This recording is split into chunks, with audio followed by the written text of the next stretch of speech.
Hola Ram Sukoigar. Welcome to Reimagining Star Wars. Now, I'm going to have a little different take on what's been happening with Star Wars theory. And I know this may not be popular, and at the risk of seeming like a shill for Disney, which I'm not. I have lots of complaints about the direction they're going.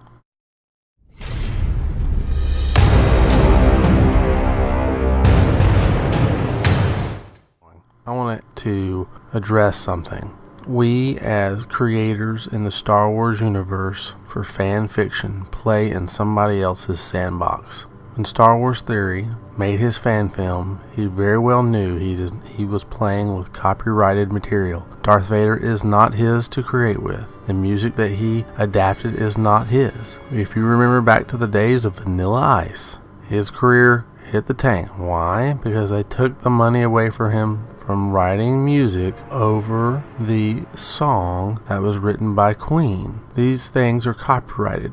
When you play in someone else's sandbox, they can kick you out anytime they want. They can also say you can play here but by my rules. So, what's happening with Disney and Star Wars Theory? He created a fan film. He used music that has tracks that are similar to that of the original Imperial March. As a result, they monetized his video. He didn't monetize his video, they did. So, they are now making some money off of something he created. Guess what? It was theirs to do so in the beginning, and they could have shut it down. They can do that with any of us that create in the Star Wars universe. It's fan fiction. We don't own the IP. As a result, we have to be careful what we do, and we know that, or we should know that. The only point in creating inside of this universe is to increase our ability to tell stories and hopefully share that with others for their enjoyment. That's all we can do with it. We can't make money on it. I can't go write a Star Wars book today, a Star Trek book, or any other IP book without their permission. I can't make money off of something that's not mine. Now, YouTube allows us, in a way, to make money off of this, and that's by creating stories that we in turn tell on the YouTube platform, and we monetize it. But technically that's not allowed, and so everyone who goes out there and creates Star Wars stories, Star Trek stories, other stories, and tells them here on YouTube, Disney or whoever owns it could come and monetize it for themselves at any point, and we need to be aware of that.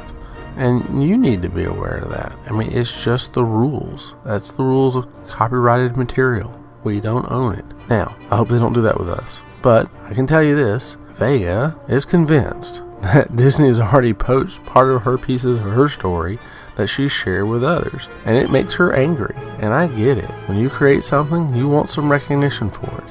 Well, I think everybody knows Star Wars Theory has been fully recognized for what he's done, and now Disney's monetizing it. I think it's a bad PR move. I think that the penance they make out of it doesn't do them any favors in light of how much they've been maligned and how much they've done to push the fandom away in the last year. I think this is a bad PR move. But they did it. It's their right to do it. Right or wrong, in our eyes, it doesn't matter. They're legally right.